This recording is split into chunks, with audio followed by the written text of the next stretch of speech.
আমি একটা ছোট মানুষ একটা বড় প্রশ্ন করি। আমার এই বড় প্রশ্নটা হলো, অন্তর্বর্তীকালীন সরকারের প্রধান উপদেষ্টা ডক্টর মোহাম্মদ ইউনূস তিনি কি সরকারি দায়িত্বে স্থায়ী হতে চাচ্ছেন? মানে উনি কি অনেক দিন ধরে সরকারের বিভিন্ন গুরুত্বপূর্ণ যে দায়িত্বগুলোতে উনি আছেন, এরকম কোনো একটা দায়িত্বে দীর্ঘদিন মন্তব্য অথবা আমৃত্যু থাকার একটা আকাঙ্ক্ষা মনের মধ্যে লালন করছেন? আপনি হয়তো বলবেন এ ধরনের প্রশ্ন কেন করছি।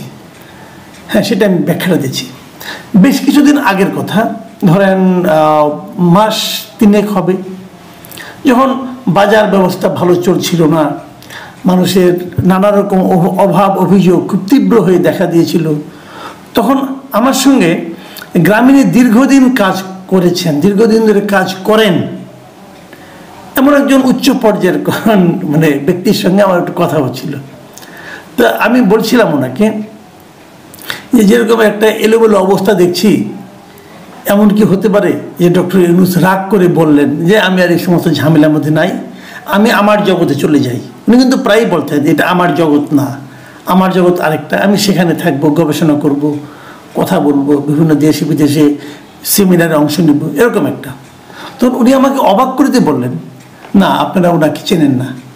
আমি কিছু মানে উনি বলেছিলেন যে ডক্টর ইউনূসকে আমরা অনেক বছর ধরে চিনি, উনি এমন একজন ব্যক্তি, উনি কখনো ক্ষমতা ছাড়তে চান না। এবং তখন উনি আমাকে মনে করিয়ে দিলেন, ভাবুন তো একটা জিনিস, যে হাসিনার সঙ্গে ডক্টর ইউনূসের যে বিরোধ, যে মামলা, প্রথম মামলাটা হয়েছিল কি নিয়ে, যে ডক্টর ইউনূস গ্রামীণের এমডি থাকবেন কি থাকবেন না এটা নিয়ে। এবং সুস্পষ্ট আইন ছিল যে গ্রামীণ ব্যাংকের এমডি হবে, সর্বোচ্চ বয়স হতে পারবে 60 বছর, মানে 60 বছরের পর আর কেউ গ্রামীণ ব্যাংকের এমডি থাকতে পারবেন না। এটা সুস্পষ্ট আইন দ্বারা নির্ধারিত, এবং এই আইন মেনেই গ্রামীণ ব্যাংক চলত। 60 বছরের পর ডক্টর ইউনূস 70 বছর মতো থেকেছেন, 71 বছর বয়সে আদালতের রায় হয়েছে যে তিনি আর এমডি থাকতে পারবেন না, মানে মামলা হয়েছে এটা নিয়ে। মামলা না হলে উনি আরো থাকতেন, আমৃত্যুই থাকতেন। তার মানে উনি এই পদটা ছাড়তে চান নাই।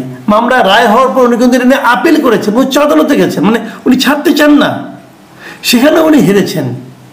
তারপর ওনাকে, এখন আপনি বলবেন যে ঠিক আছে আওয়ামী লীগের এই আদালত ছিল, অমুক ছিল, সব মানতে রাজি আছি। ভাই 60 বছর আর 71 বছরের পার্থক্যটা তো বুঝি আমরা। আমি তখন না খুব বিস্মিত হয়েছিলাম যে ওনার লেভেলের একজন লোক একটা ব্যাংকের এমডি থাকার জন্য এতটা কেন ব্যাকুল হয়ে পড়ছেন। ওনার তো কোনো প্রয়োজন ছিল না। ব্যাখ্যা বুঝিনি, যা হোক এই ব্যাখ্যা শুনলাম। আমি শোনার পর অবাকই হয়েছিলাম যে তাই তো, উনি কিছু ছাড়তে চান না।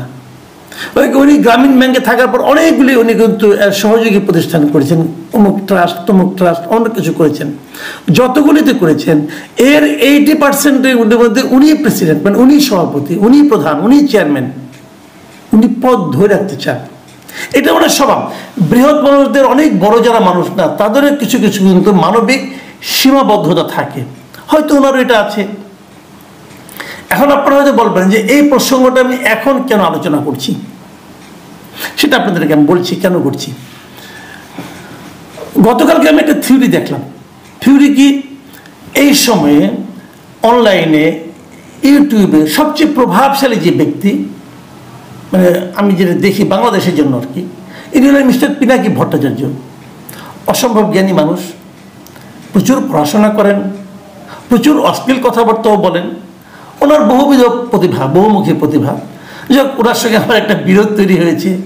উনি আমার বিরুদ্ধে নানা ধরনের আলটিমেটাম দিয়েছেন, হয়তো আগামীতে আরও অনেক কিছু করবেন, সেটা ওনার ব্যাপার। আমার মতো ক্ষুদ্র লোক কেন ওনাকে বিরক্ত করছে আমি বুঝতে পারি না। আমার দ্বারা কেন উনি ক্ষতিগ্রস্ত হচ্ছেন বলে মনে করছেন, অথবা ওনার মানহানি আমি করতে পেরেছি মনে করেন। সারাদিন কিন্তু দেশের সমস্ত লোকের মানহানি উনি করছেন, গালাগালি করছেন। তার মধ্যে এসে নিয়ে আমি কীভাবে ওনার মানহানি করলাম বুঝতে পারলাম না। যাই হোক, হতে পারে, এটা নিয়ে পরে আমি দেখবো, ওইটা নিয়ে আলোচনা না। কিন্তু কালকে উনি একটা চমৎকার ভিডিওটা আমার ভালো লাগছে, সত্যি কথা বলি। আমি বটম লাইন ভিডিওটা আমি মন দিয়ে দেখেছি, আমার ভালো লেগেছে। কি ভিডিওটা, উনি একটা চমৎকার, উনি মাঝে মাঝে থিওরি দেন, কিন্তু উনি একটা থিওরি দিয়েছেন যে ডক্টর ইউনূসকে প্রধান উপদেষ্টা রেখে একটা জাতীয় সরকার করা যেতে পারে, এবং সেই সরকার হাসিনা যে নির্বাচনটা করেছিল ৭ই জানুয়ারি ২০২৪, সেই সরকারের মেয়াদ যতদিন থাকার কথা, মানে ৫ বছর ধরেন, তারপরে ২০২৯ সাল পর্যন্ত, ২৯ সাল পর্যন্ত এই সরকারটা থাকবে। তাহলে ২৯ সাল পর্যন্ত কে থাকবে সরকার প্রধান? ডক্টর ইউনূস। ২৯ সাল পর্যন্ত, যদি ২৯ সাল পর্যন্ত উনি থাকেন, তাহলে যে জিনিসটা হবে, তখন ওইখানে একটা জাতীয় সরকারের মতো হবে, এবং সেই সরকারের উপপ্রধান উপদেষ্টা হবেন তারেক রহমান। এবং তারপর বর্তমান যে উপদেষ্টা পরিষদ আছে, এই উপদেষ্টা পরিষদে যারা খুব ভালো করছেন তাদেরকে রাখা হবে, বাকিদেরকে বিদায় করে দেওয়া হবে, এবং উপদেষ্টা পরিষদে বিভিন্ন পলিটিক্যাল পার্টির প্রতিনিধিরা ঢুকবে, কেবল আওয়ামী লীগ এবং ওই ফ্যাসিবাদী যারা দোষর ছিল তারা বাদ দিয়ে ঢুকবে। এই সরকার ২০২৯ সাল পর্যন্ত রান করবে। এই হলো পিনাকি ভট্টাচার্যের হাইপোথিসিস বা থিওরি, যাই বলেন না কেন, উনি দিয়েছেন। তো আমি ভাবলাম কি এটা হতে পারে। উনি অনেক কিছু তো বলেন, ওনার সবগুলোই যে আবল তাবল তা কিন্তু আমি বলি না, উনি ভালো কথাও বলেন, উনি অত্যন্ত গভীর কথাও বলেন। আমার কাছে একটা চিন্তা ভাবনা করে উনি বলেছেন বলে আমার কাছে মনে হলো। আমি পরে ভাবলাম যে এই চিন্তাটা ওনার মাথা থেকে এলো কেন। এই জিনিসটা একটা ছোট ঘটনার প্রেক্ষিতে আজকে একটা মানে হঠাৎ করে দেখ সমসাময়িক টাইমে হয়েছে। সেখানে হলো এই যে এনসিপি আছে, জাতীয় নাগরিক পার্টি, এই পার্টির একজন নেতা, আবার সে অনেকে বলে যে ভাই আপনাকে এই লোক ছাড়া কাউকে পান না। না না, আমি পাই না তা না, হঠাৎ করে যেহেতু ঘটনার সঙ্গে প্রাসঙ্গিক তাই বলছি। এই সার্জিস আলম সে আবার একটা পোস্ট দিয়েছে শনিবার দিন। সেই পোস্টে উনি কী বলেছেন? সেই পোস্টে উনি বলেছেন, আজকে উনি পোস্ট দিয়েছেন, সেই পোস্টে উনি বলেছেন, আমি আপনাদের হুবহু পড়ে শোনাই। প্রফেসর ডক্টর মোহাম্মদ ইউনূসের মতো একজন স্টেটম্যানকে 5 বছরের জন্য বাংলাদেশের একটি নির্বাচিত সরকারের প্রধানমন্ত্রী হিসাবে পাওয়ার আকাঙ্ক্ষা আমার আজীবন থাকবে। তার মানে ওনার আকাঙ্ক্ষা হলো ডক্টর মোহাম্মদ ইউনূস একটা নির্বাচিত সরকারের প্রধানমন্ত্রী থাকবেন। এইরকম একটা আকাঙ্ক্ষা সার্জিস আলমের আজীবন থাকবে। তো এই দুটোর কথা আমি একদিকে ওনার কথা বললাম, আরেকদিকে ইনার কথা বললাম। এই দুটো থেকে আপনি কি বুঝতে পারছেন? দুজনেই একটা কথা বলতে চাচ্ছেন, সেটা হলো ডক্টর মোহাম্মদ ইউনূস আরও বেশি দিন রাষ্ট্র ক্ষমতায় থাকুন। এটা নিয়ে আমার কোনো আপত্তি নাই, থাকতেই পারেন। এটা নিয়ে আমার দুঃখ পাওয়ার কিছু নাই, আনন্দিত হওয়ার কিছু নাই, উনি থাকতেই পারেন। আমার বক্তব্যটা হলো একই সময়ে একই ধরনের দুই জায়গা থেকে একই ব্যক্তিকে নিয়ে দুইটা আকাঙ্ক্ষা, একই রকম আকাঙ্ক্ষা যে এলো, এটা কি কেবলই কাকতালীয়? আমার কিন্তু তা মনে হয় না। আমার কেন যেন মনে হয় দুজনই এই ব্যাপারে এই ধরনের আকাঙ্ক্ষা প্রকাশের আগে ডক্টর ইউনূসের সঙ্গে কথা বলে নিয়েছেন। এখন আপনি তো বলবেন উনি কিভাবে থাকবেন, উনি তো কোনো পার্টি করেন নাই। এটাও কিন্তু আমি মনে করি ঠিক না, উনি পার্টি করেছেন। এই ছাত্রদের যে দলটা, এটা তো ওনার পার্টি। উনি মানুন অথবা উনি বলুন অথবা না বলুন, যাই করুন, আমি মনে করি এটা ওনার পার্টি। কেন মনে করি সেটাও বলি।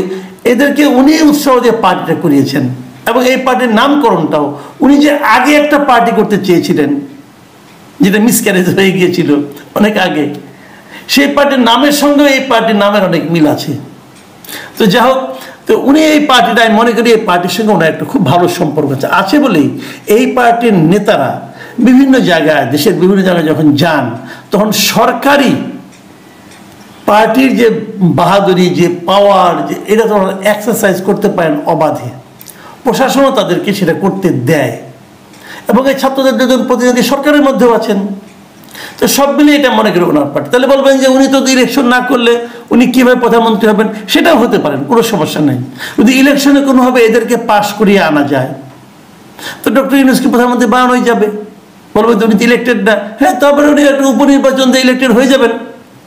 চাইলে সবই হয়। আমার এটি মনে হচ্ছে সে ধরনের একটা লক্ষ্যের দিকে হয়তো উনি যাচ্ছেন। অথবা এমনও হতে পারে উনি হয়তো একটা অ্যারেঞ্জমেন্টে যাবেন সবার সঙ্গে, যে পরবর্তী সময়ে যারাই নির্বাচিত হন না কেন তাদের সঙ্গে বলবেন যে তোমরা নির্বাচিত হলে ডক্টর ইউনূসকে প্রেসিডেন্ট বানাও। তাও হতে পারে, এটা আমরা আগেও দেখেছি। আওয়ামী লীগ তো শাহাবুদ্দিন আহমেদকে প্রেসিডেন্ট বানিয়েছিল। উনি একসময় ওই সর্বদলীয় একটা সরকারের সবার মানে মতে নির্দলীয় একটা সরকারের উনি প্রধান ছিলেন। উনি কিন্তু একটা টার্ম পরে কিন্তু প্রেসিডেন্ট হয়েছিলেন, আওয়ামী লীগ বানিয়েছিল। ওনাকে বানাতে কোনো সমস্যা নাই। তার মানে বটম লাইন যেটা হলো, আমার মনে পড়ে গেল সেই গ্রামীণের সেই কর্মকর্তার কথা যিনি বলেছিলেন, আমাকে বলেছিলেন দেখবেন যে কোনো ফরম্যাটেই হোক ডক্টর ইউনূস এই সরকারের সঙ্গে আগামীতে যে সরকার থাকবে থেকে যাবেন। প্রাইম মিনিস্টার ফরম্যাটেই হোক, প্রেসিডেন্ট ফরম্যাটেই হোক, অথবা উপদেষ্টা ফরম্যাটে হোক থেকে যাবেন। উনি ছাড়ার লোক না। তখন মন খারাপ হয়েছিল, এখনো মন খারাপ হচ্ছে। তখন যে কারণে মন খারাপ হয়েছিল, এখন অন্য কারণে মন খারাপ হচ্ছে।